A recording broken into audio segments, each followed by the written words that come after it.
नमस्कार। प्रस्तुत है आज का चिंतन।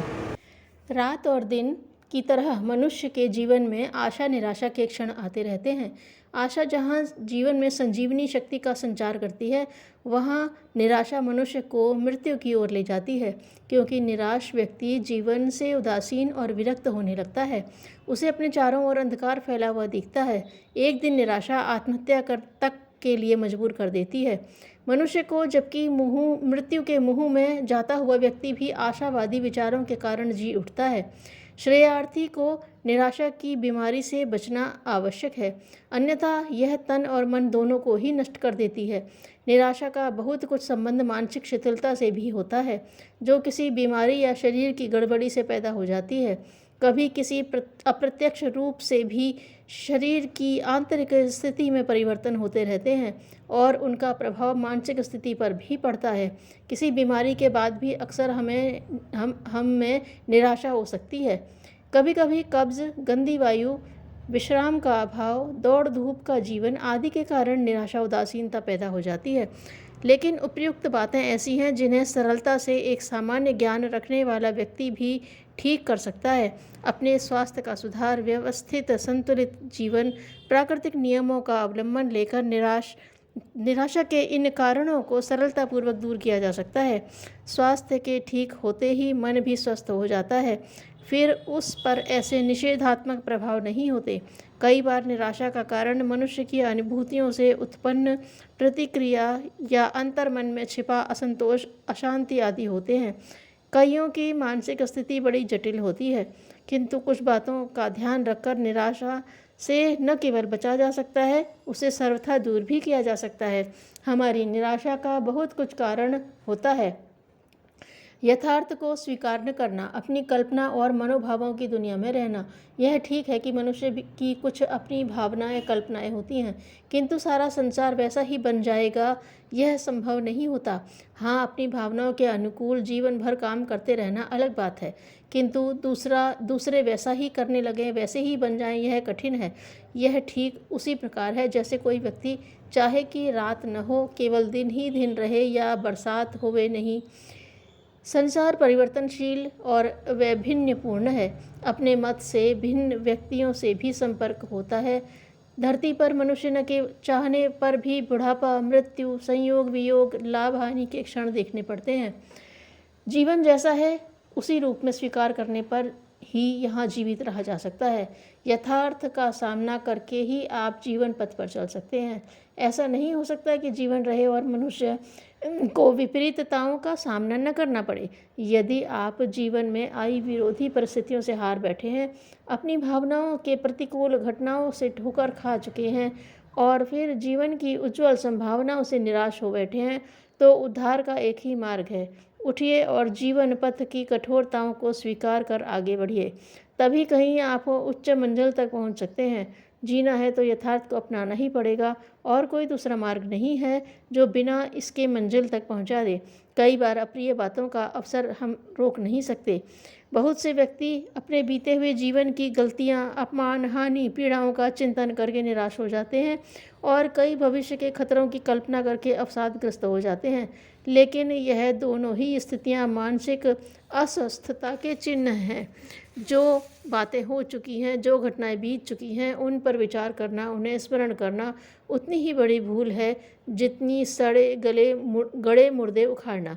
जो बातें बीत चुकी हैं उन्हें भुला देने के सिवाय और कोई रास्ता नहीं है। इसी तरह भविष्य की भयावह तस्वीर बना लेना भी भूल है। कई बार वे बातें होती ही नहीं जिनकी हम पहले से कल्पना करके परेशान होते रहते हैं।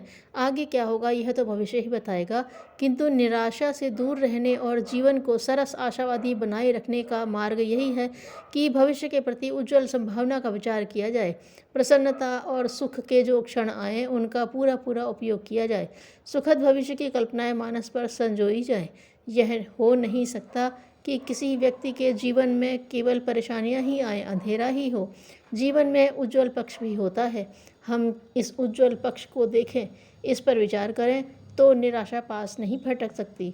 लेकिन हम जीवन के अंधेरे पहलू को ही सामने रखकर विचार करते हैं और फलस्वरूप निराशा ही हाथ लगती है। निराशा का मनुष्य के दृष्टिकोण से अधिक संबंध होता है। जैसे उसकी भावनाएं होती हैं वैसी ही उसकी प्रेरणाएं भी मिलती हैं। जिसका दृष्टिकोण भावनाएं स्वार्थ प्रधान होती हैं, जो अपने ही लाभ के लिए जीवन भर व्यस्त रहते हैं, उन्हें निराशा, असंतोष, अवसाद ही परिणाम में मिलते हैं। यह एक बहुत बड़ा मनोवैज्ञानिक सत्य है।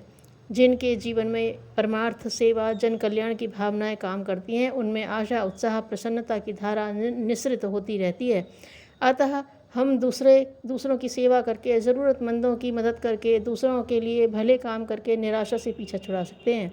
परमार्थ जीवी व्यक्तियों के जीवन में कभी निराशा पैदा नहीं होती। यह उतना ही सत्य है जितना सूर्य का अपनी यात्रा से कभी नहीं थकना।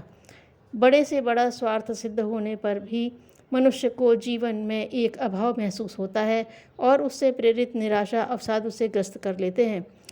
स्वार्थ प्रधान जीवन ही निराशा के लिए उर्वरक क्षेत्र होता है। किसी बंधे बंधाए खास ढर्रे पर चलते रहने से भी निराशा उत्पन्न हो जाती है। अक्सर सरकारी नौकरी से निवृत्त होने वालों में से बहुत से जीवन के अंतिम दिन बड़ी निराशा में बिताते हैं।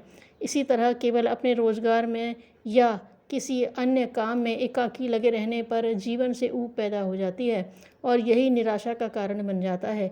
जीवन निर्वाह के लिए हम कुछ भी काम करें, यह बुरा नहीं है, किंतु जीवन की अन्य प्रवृत्तियों को कुंठित कर लेना निराशा के लिए जिम्मेदार है। कला, संगीत, साहित्य, खेल, मनोरंजन, सामाजिक संपर्क, यात्रा, तीर्थाटन, धार्मिक कृत्य आदि जीवन के अनेक पहलू हैं जिन्हें अपने दैनिक क्रम में स्थान देना आवश्यक है। निराशा का संबंध अपने बारे में बहुत ज़्यादा सोचते रहने से भी है, क्योंकि इससे अपराध की भावना जोर पकड़ती है। कभी कभी मनुष्य अपने आप को अपराधी, कुकर्मी, पाप करने वाला समझता है। यह हर मनुष्य अपने जीवन में कभी न कभी बुराइयां कर बैठता है, बुरे काम हो जाते हैं, लेकिन यह एक मानसिक कमजोरी है कि हम अपनी बुराइयों पर अधिक और सोच विचार करने लग जाते हैं। हीनता की भावना पैदा होती है और फिर निराशा धर दबाती है। अपने बारे में अधिक सोच विचार न करें और जीवन को खेल समझकर जिएं। विद्या प्राप्ति के लिए कई बार सुविधाएं नहीं होती, साधनों की कमी रहती है तथा शारीरिक मानसिक परिस्थितियां बाधा उपस्थित करती हैं। किंतु यदि ज्ञान प्राप्ति की तीव्र आकांक्षा उत्पन्न हो जाए तो मनुष्य प्रत्येक स्थिति में अपने उद्देश्य की पूर्ति के लिए अवसर प्राप्त कर सकता है। संत विनोबा भावे 70 से ऊपर आयु के हो जाने पर भी भूदान आंदोलन में दिन रात जुटे रहते थे। साथ ही संसार की सबसे कठिन चीनी भाषा का अध्ययन भी करते थे। वे अपने व्यस्त कार्यक्रम के बीच भी संसार की 10 प्रमुख भाषाएं अच्छी तरह पढ़ चुके थे और आगे और भी बहुत कुछ पढ़ने के लिए प्रयत्नशील थे। परिस्थितियों का कोई अस्तित्व नहीं, वे मनः स्थिति के अनुरूप बनती हैं। धन्यवाद।